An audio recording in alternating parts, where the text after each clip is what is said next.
issues. I think if you do a search, you're going to find FOA in general. So a couple of last points, and then I'll give you a quick break.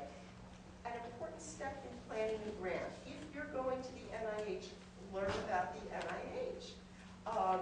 And this is true about, I don't care where you apply. If you're applying for a foundation, if you're applying wherever you're applying, learn what they're interested in funding. And I give you two things to look at. The Healthy People 2010 is a particularly interesting document in terms of this group because one of the major themes, one of the major goals is to eliminate health disparities among different segments of the population. So why do I want you to read that? You guys already buy into that. You already think it's important. Here's why I want you to read that. When you're writing up your grant, remember what I said earlier, that one thing that all funded grants have in common is that they're written in such a way as to further the mission of the funding agency. Some of the language that you'll see will help you formulate your own language. Those of you who are looking at health disparities, eliminating health disparities, the impact of health disparities, look at Healthy People 2010. Get a sense of the language that the NIH uses to describe health disparities. Okay? And you can even quote them, just like you would quote any other piece of scientific literature. Okay? That's not only is that not silly, I think it's a sophisticated and smart thing to do because basically the argument that you're making is, look, we're addressing a significant problem. How do I know it's significant? You said so. I'm quoting you. It doesn't get better than that, right? So, I said to you before, learn the missions of the funding agencies. There are 27 different institutes at the NIH. I give you the website there. Here's what's important. And here's why it's so important. I think it's more important now than before, and I'll tell you why. It has to do with the changing review criteria at the NIH. Each institute at the NIH, and there are 27, these institutes are arranged either by disease, National Cancer Institute, some of them are designed, some of them go by body part, like National Eye Institute. So there are 27 of them, and you'll look at them and it'll quickly become obvious to you which is the right match for you. Here's what you want to know. The missions of the institutes change over time. Like National Cancer Institute, again, to use that for an example, it's an easy example.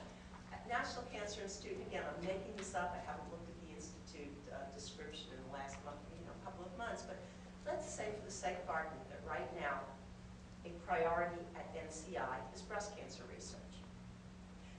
That means that if my grant is about breast cancer research, you know what? If my grant and your grant are both equal in the review, but mine's about breast cancer and yours is about cancer of the big toe, I'm addressing an area, a research priority of the Institute.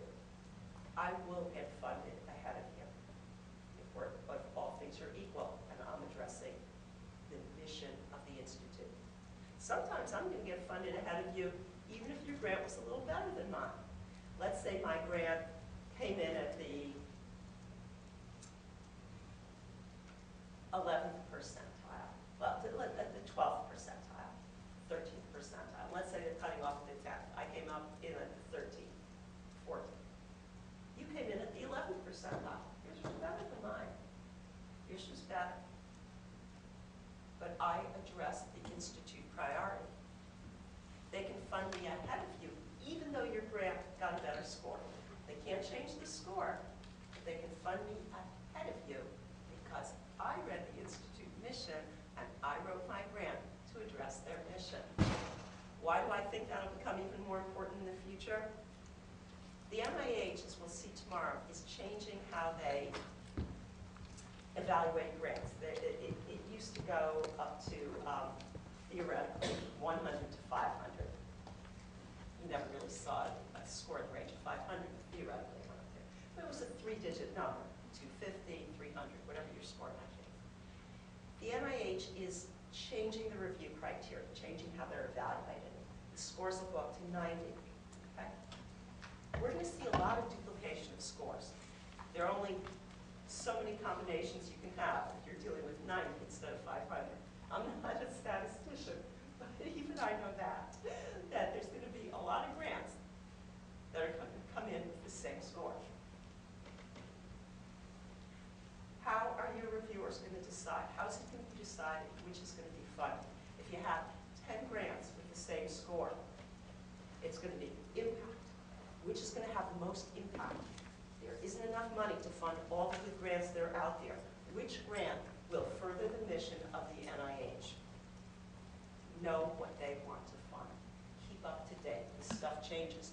All of these institutes, if you look at that homepage I'm giving you, they all have a description of their priorities. These priorities change over time. You really want to keep up to date. And I think that this will play a more important role as we move ahead in review. I've said this before, walk in the shoes of your funding agency. I think this is one of the hardest things to do, and I think it's one of the most important. When we're coming up with an idea for a grant, it's easy, and I think it is normal, to be very egocentric. It's about me. It's about what I want to do research about. That's what I'm going to write about. What else would I write about? It's about me. But to get funded, it's not just about you. It comes back to your funding agency. Learn about your reviewers. Who's going to decide the fate of your grant? NIH makes it easy. I give you the website for the study section roster index, and then for a description of the different study sections. I also threw up there a little video they have on peer review and the peer review guidelines. Look at these 4 different websites. It's not going to take you a lot of time. There are a little over 100 standing study sections.